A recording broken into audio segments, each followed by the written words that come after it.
ಪ್ರಿಯ ವೀಕ್ಷಕರೇ, ಸಮಾಜವಾದಿ ಮುಖವಾಡ ಹಾಕೊಂಡೆ ಕಂಡಲ್ಲಿ ಕುಂತು ಮೇಯ್ತಿರೋ ಸಿದ್ದರಾಮಯ್ಯನವರ ಮೂಢ ಹಗರಣವನ್ನ ನಾವು ಇಂಚಿಂಚು ಬಿಚ್ಚಿಡ್ತಿದ್ದೇವೆ. ಇದು ಬಹಳ ಇಂಪಾರ್ಟೆಂಟ್. ಯಾಕೆಂದ್ರೆ ಈ ನಾಡಿನ ದೀನ ದಲಿತರ ದನಿ ಅಂತಲೇ ಹೇಳ್ಕೊಂಡು ಸುದೀರ್ಘವಾಗಿ ಅಧಿಕಾರದಲ್ಲಿ ಒಕ್ಕರಿಸಿರುವ ಸಿದ್ದರಾಮಯ್ಯನವರು ತಮ್ಮ ಸಮಾಜವಾದಿ ಮುಖವಾಡದ ಕೆಳಗೆ ಏನೆಲ್ಲ ಮೂಢತನವನ್ನ ಮಾಡಿದ್ದಾರೆ ಅನ್ನೋದನ್ನ ನೀವೆಲ್ಲ ತಿಳ್ಕೋಬೇಕು.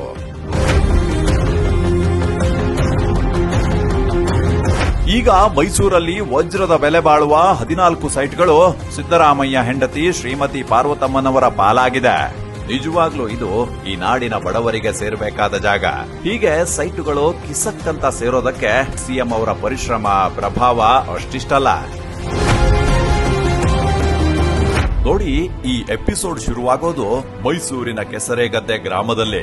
ಅಲ್ಲಿರೋ ಸರ್ವೆ ನಂಬರ್ 464ರ 3 ಎಕರೆ 16 ಗುಂಟೆಯಿಂದ. ಇದರ ಮೂಲ ಓನರ್ ಸಿದ್ದರಾಮಯ್ಯನವರ ಧರ್ಮಪತ್ನಿ ಅಲ್ವೇ ಅಲ್ಲ.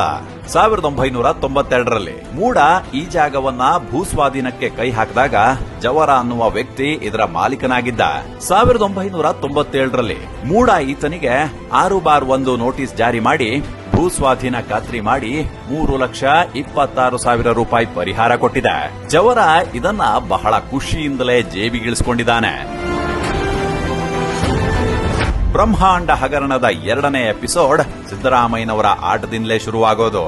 ಇವರ ಬಾಮೈದ ಮಲ್ಲಿಕಾರ್ಜುನ್ ಸ್ವಾಮಿ ಮೂಡಾದಿಂದ ಪರಿಹಾರ ಪಡೆದ 3 ಎಕರೆ 16 ಗುಂಟೆ ಭೂಮಿಯನ್ನ ಮೂಲ ಮಾಲೀಕ ಜವರನಿಂದಲೇ ಅಕ್ರಮವಾಗಿ ಖರೀದಿ ಮಾಡ್ತಾರೆ. ಇದು ಅಕ್ಷಮ್ಯ. ಒಂದ್ ಕಡೆ ಮೂಡ ಪರಿಹಾರ ಕೊಟ್ಟು ಭೂಮಿಯನ್ನ ಕೊಂಡ್ಕೊಂಡ್ರೆ, ಇನ್ನೊಂದ್ ಕಡೆ ಅದೇ ಜಮೀನನ್ನ ಕಣ್ಣಿಗೆ ಮಣ್ಣೆರಚಿ ಮಾರಾಟ ಮಾಡ್ತಿದ್ರು. ಮೂಡ ದ್ರಾವಿಡ ಪ್ರಾಣಾಯಾಮ ಮಾಡಲು ಕಾರಣ ಮತ್ಯಾರೂ ಅಲ್ಲ, ಇದೇ ಸಿದ್ದರಾಮಯ್ಯನವರು.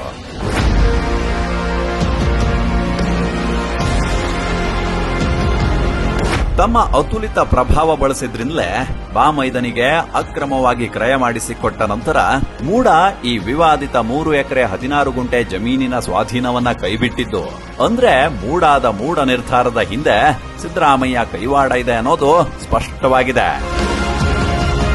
ಆದ್ರೆ 2004ರಿಂದ 2006ರಲ್ಲಿ ಇದೇ ಜಮೀನನ್ನ ಬಳಸಿಕೊಂಡು ಮೂಡ ಲೇಔಟ್ ಮಾಡಿಬಿಡತ್ತೆ. ಆಗ ಸಿದ್ದರಾಮಯ್ಯ ಬೇಕು ಅಂತಲೇ ಕೈಕಟ್ಟಿ ಕುಳಿತಿರ್ತಾರೆ. ಅಂದ್ರೆ ಡಿನೋಟಿಫೈ ಅನ್ನೋದು ಸಿದ್ದರಾಮಯ್ಯನವರ ಹಗಲು ನಾಟಕ ಅಂತಾಯ್ತು. ಇದೇ ಜಮೀನನ್ನ 2011ರಲ್ಲಿ ಮಲ್ಲಿಕಾರ್ಜುನ್ ಸ್ವಾಮಿ ತನ್ನ ತಂಗಿ ಸಿದ್ದರಾಮಯ್ಯನವರ ಹೆಂಡತಿ ಪಾರ್ವತಮ್ಮನವರಿಗೆ ಅರಿಶಿಣ ಕುಂಕುಮವಾಗಿ ನೀಡ್ತಾರೆ. ಕುಚ್ಚೋದ್ಯ ನೋಡಿ. ಕುಂಕುಮ ಅಂದ್ರೆ ಅಸಹ್ಯ ಪಡುವ ಸಿದ್ದರಾಮಯ್ಯನವರಿಗೆ ಹೆಂಡತಿ ಪಡೆಯುವ ಅರಿಶಿಣ ಕುಂಕುಮದ ಈ ಭೂಮಿ ಅಂದ್ರೆ ಬೋಲು ಪ್ರೀತಿ. ಇವ್ರು ಎಂಥ ಖತರ್ನಾಕ್ ಅಂದ್ರೆ 2013ರ ಚುನಾವಣೆಯ ಆಸ್ತಿ ಘೋಷಣೆಯಲ್ಲಿ ಕೇಸರೆ ಗ್ರಾಮದ ಈ ಭೂಮಿಯನ್ನ ಘೋಷಣೆ ಮಾಡೋದೇ ಇಲ್ಲ. ಬದ್ಲಿಗೆ 2019ರಲ್ಲಿ ತಮ್ಮ ಧರ್ಮಪತ್ನಿ ಮೂಲಕ ಪರಿಹಾರ ಕೊಡಿ ಅಂತ ಮೂಡಕ್ಕೆ ಅರ್ಜಿ ಹಾಕಿಸ್ತಾರೆ. ಈ ಸಂದರ್ಭದಲ್ಲಿ ಕೈ ಹಿಡಿದವರು ಆಗ ಸಿದ್ದರಾಮಯ್ಯನವರೇ ಖುದ್ದು ನಿಂತು ಮೂಡ ಮೆಂಬರ್ ಮಾಡಿದ್ದ ಮಗ ಯತೀಂದ್ರ.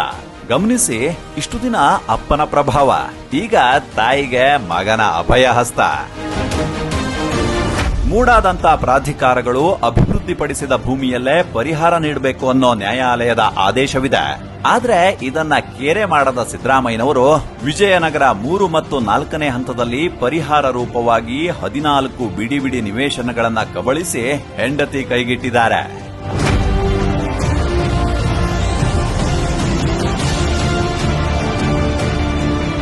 ಇಲ್ಲಿ ಮತ್ತೊಂದು ಇಂಟ್ರೆಸ್ಟಿಂಗ್ ಸ್ಟೋರಿ ಏನಂದ್ರೆ, ಈ ಬಿಡಿ ನಿವೇಶನಗಳನ್ನ ಸಿಎಂ ಹೆಂಡತಿ ಕಟ್ಟಿರೋದು ಕಾನೂನು ಬಾಹಿರ.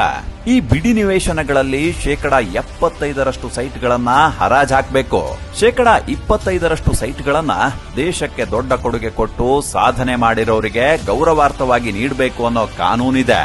ಆದ್ರೆ ಮೆಡಲ್ಗಳ ರೀತಿ ಕೋಟಿ ಬೆಲೆ ಬಾಳುವ 14 ಸೈಟ್ಗಳನ್ನ ಪೋಣಿಸಿಕೊಂಡಿರುವ ಸಿಎಂ ಪತ್ನಿ ಪಾರ್ವತಮ್ಮನವರು ಯಾವ ಸಾಧನೆ ಮಾಡಿದ್ದಾರೆ ಹೇಳಿ ಮುಖ್ಯಮಂತ್ರಿಗಳೇ? ಹೀಗೆ ಗಂಡ, ಹೆಂಡತಿ, ಮಗ, ಬಾಮೈದ ಸೇರ್ಕೊಂಡ್ ಮಾಡಿರೋ 5,000 ಕೋಟಿ ಮೊತ್ತದ ಭೂ ಕಬಳಿಕೆಗೆ ನಿಮ್ಗೆ ಕಾಂಗ್ರೆಸ್ ಕರಪ್ಷನ್ ಪಿತಾಮಹ ಅನ್ನೋ ಬಿರುದು ಕೊಡ್ಲೇಬೇಕು. ಅಲ್ರಿ ಸಿದ್ದರಾಮಯ್ಯನವ್ರೆ, ಬಡತನ ನಿರ್ಮೂಲನೆ ಮಾಡ್ತೀವಿ ಅನ್ನೋ ನೀವೇ ಅವ್ರಿಗೆ ಸೇರ್ಬೇಕಾದ ಭೂಮಿನೇ ಲಪ್ಟಾಯಿಸೋಕೆ ಮಾನ ಮರ್ಯಾದೆ ಇಲ್ವೇ? ನಿಮ್ ಮಗ ಯತೀಂದ್ರನನ್ನ ಮೂಡಾ ಸದಸ್ಯನನ್ನಾಗಿ ಮಾಡಿ ಅವ್ರ ಸಮ್ಮುಖದಲ್ಲೇ ಅವ್ರಮ್ಮನಿಗೆ ಅಂದ್ರೆ ನಿಮ್ ಹೆಂಡತಿಗೆ ಪರಿಹಾರ ಕೊಡಿಸುವಾಗ ನಿಮ್ಮ ಸಮಾಜವಾದ ಏನು ಸಮಾಧಿಯಾಗಿತ್ತ? ಮೂಡಾ ಜಾಗಾನೆ ಅಕ್ರಮವಾಗಿ ಕೊಂಡ್ಕೊಂಡು ಅದರಲ್ಲೇ ಪರಿಹಾರ ಕಿತ್ಕೊಂಡು ಈಗ ಏನೇನೂ ಆಗಿಲ್ಲ ಅಂತ ಪಿನಾಯಿಲ್ ನಲ್ಲಿ ಕೈ ತೊಳಿತಾ ಇದ್ದೀರಲ್ಲ. 2018ರಲ್ಲಿ ಈ ಜಮೀನಿನ ಬೆಲೆ 25 ಲಕ್ಷ ಅಂತ ನಮೂದಿಸಿದ್ರೆ 2023ರಲ್ಲಿ 8.33 ಕೋಟಿ ಅಂತ ಹೇಳಿದ್ರೆ ಈಗ 65 ಕೋಟಿ ಕೊಟ್ಬಿಡಿ ಅಂತೀರಲ್ಲ ಸಿದ್ದರಾಮಯ್ಯನವ್ರೆ.